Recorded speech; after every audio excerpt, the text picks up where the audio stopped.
Good evening there. Thank you very much for joining us. This is Friday Briefing, and my name is Betty Callo. So glad that you could join us on this 8th day of December 2017. Well, I trust that you had a great day. If not, you certainly made the right decision to join us here on Friday Briefing. For the next 2 hours, we'll make sure that your week ends in style. We have the latest news updates, of course, coming in from across the country.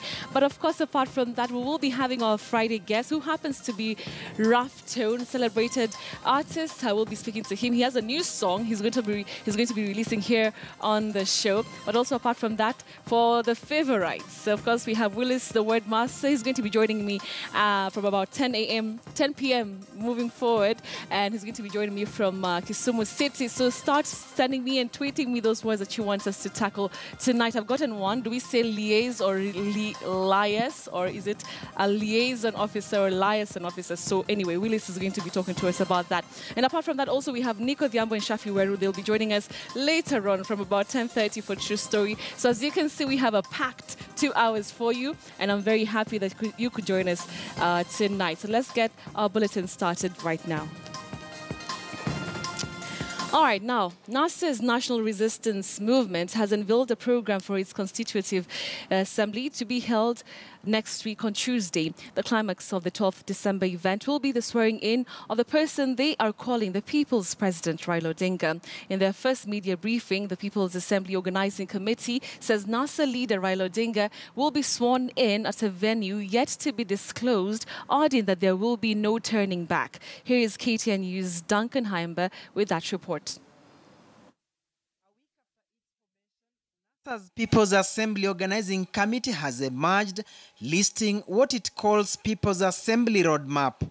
Its Constitutive Assembly will be held on Tuesday, December 12th, an activity that has 11 items. Among them, we have item number 5 there, which is inauguration of the leadership.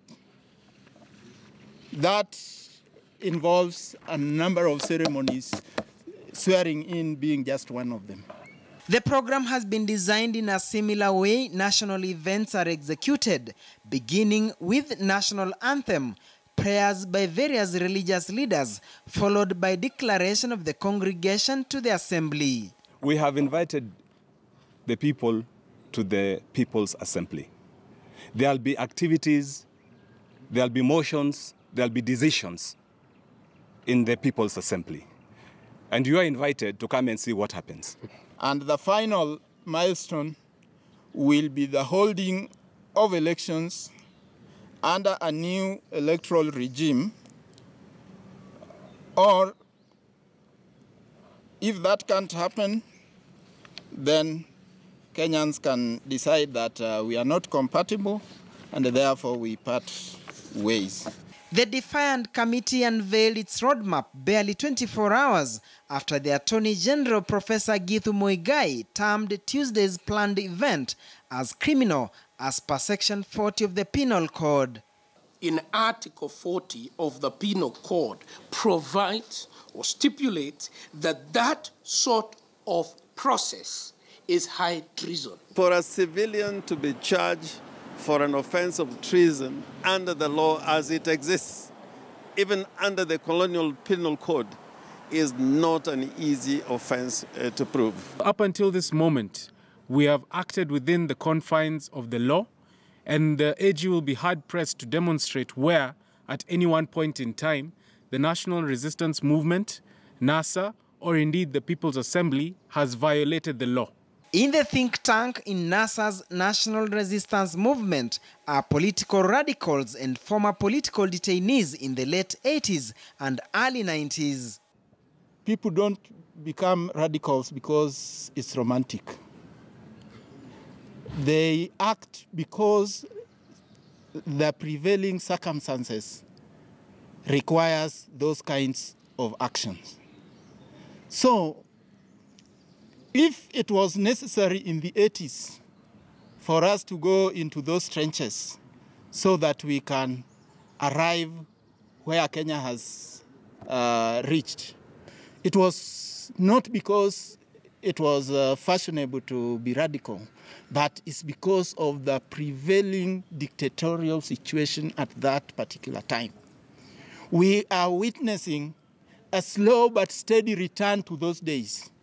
And therefore, I don't see why reaction should not be the same. NASA's hardline stand persists amid calls from their Jubilee counterparts that it is time to cease the political fire.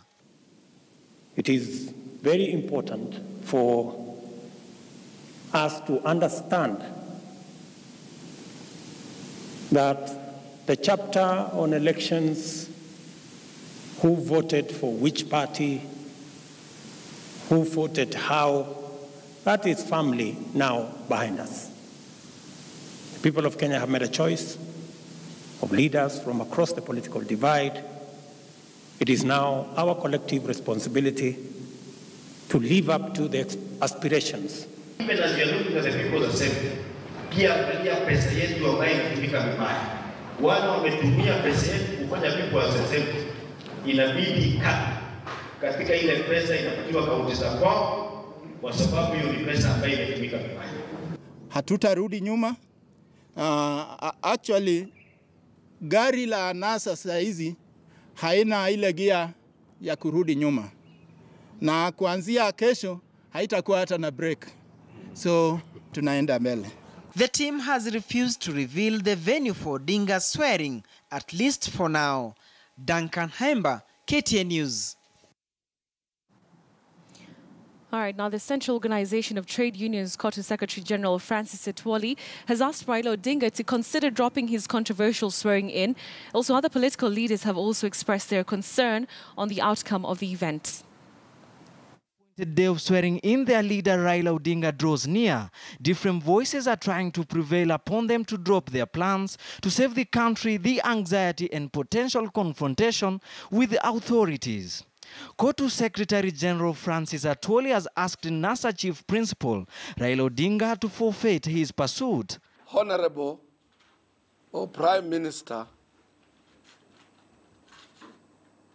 Raila Amolo Odinga to kindly shelve his intended swearing in on 12th of December.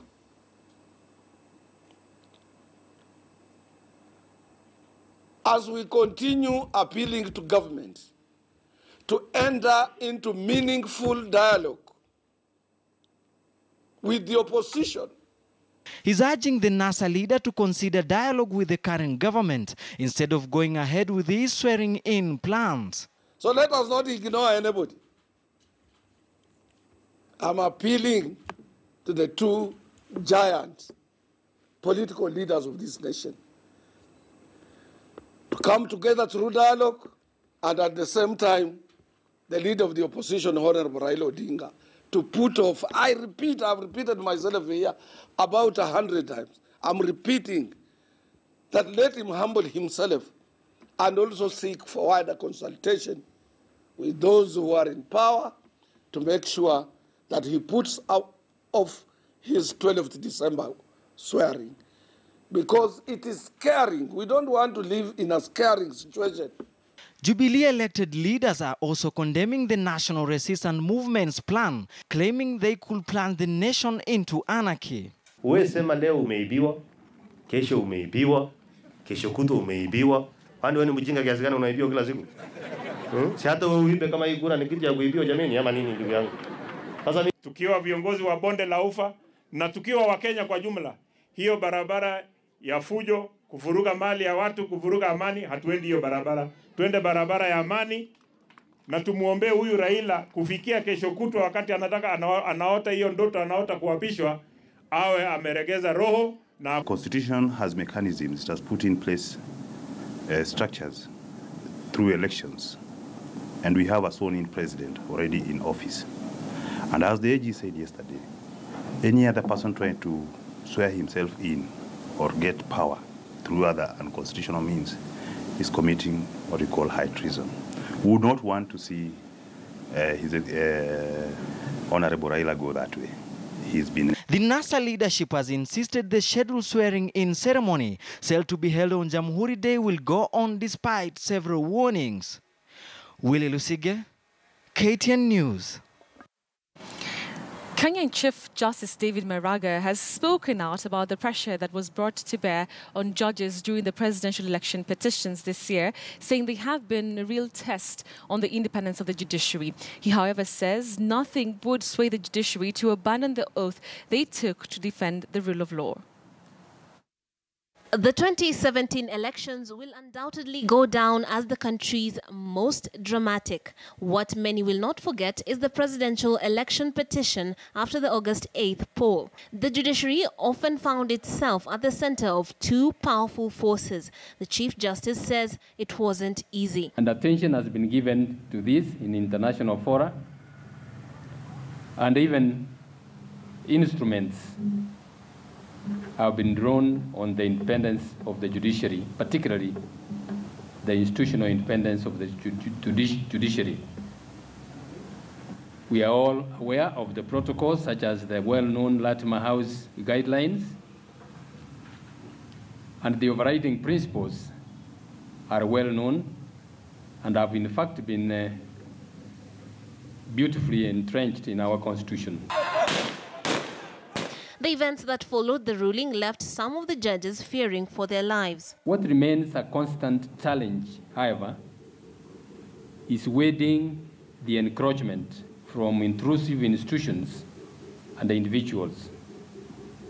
I'm sure in your deliberations over the next 2 days, you will figure out how best to keep these encroachers at bay.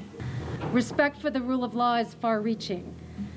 Outside the criminal realm, your decisions help create a level playing field for businesses to compete.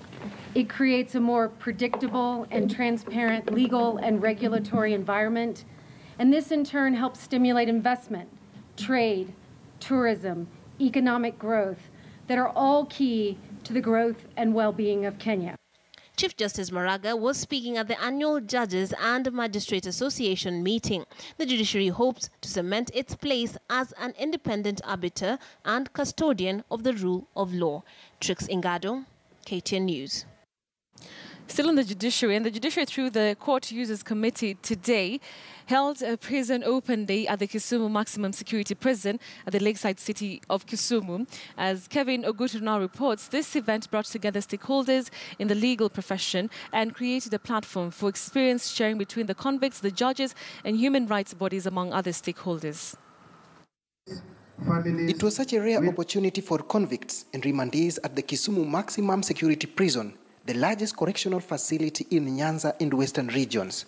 The entire legal system came knocking at the prison gates in what was a platform for those incarcerated to speak directly to the stakeholders. Bonds and bails given to us capital offenders are beyond measure, and this contributes for a long time spent in remand. We pray that once the last adjournment be given, this is where the problem is. It should be prioritized and chance be given. While some spoke of what was wrong with the system, the same platform was given to those who had solutions to the problems and wanted to share them out. In petty cases, free bond should be offered to the accused person, and review of bonds in other cases should also be considered. To the issues raised was a listening ear in the name of Justice David Majanja, the resident judge at the High Court in Kisumu. Zungumza juu za kesi zenye zilienda Siaya. Nimeamrisha DR contact DR wake wa Siaya, hiyo maneno tutaangalia, lakini vile nilisema tutaanza kusikiza kesi huko za criminal appeal tuzimalize. Mimi mwenyewe nitakuwa huko tarehe 22 tuanze kumaliza hizo kesi. For the question of congestion in prisons, the Assistant Commissioner of Prisons, Martin Akwanyi, had this to say. Like now, next week, I'm supposed to be taking some to Manyani, the congestion. And because now, Western and Nyanza, this is the largest facility. So when we look like that, it means that we shall be, before Christmas, we shall be having quite a number. But we have been given an open door to offload in Manyani. So we have like 100 we're supposed to offload there. So we have controls, measures and controls. So we cannot say we are congested. And for the inmates who have been studying, Justice Majanja had presents to give away before the Christmas promise for all. tunawaidia kuwa sijui ni ng'ombe ama nini, tutaleta hapa, mtakula hiyo Christmas yenu nyinyi wote. Sawa sawa. Kevin Ogutu, KTN News, Kisumu County. All right, so we want to take our first break here on Friday Briefing, but not to worry, we're coming back in a few minutes, and I can also see my guest here in studio already. Rafton is in the building, but we'll be getting to him later on. But for now, let's take that break. Friday Briefing is back shortly.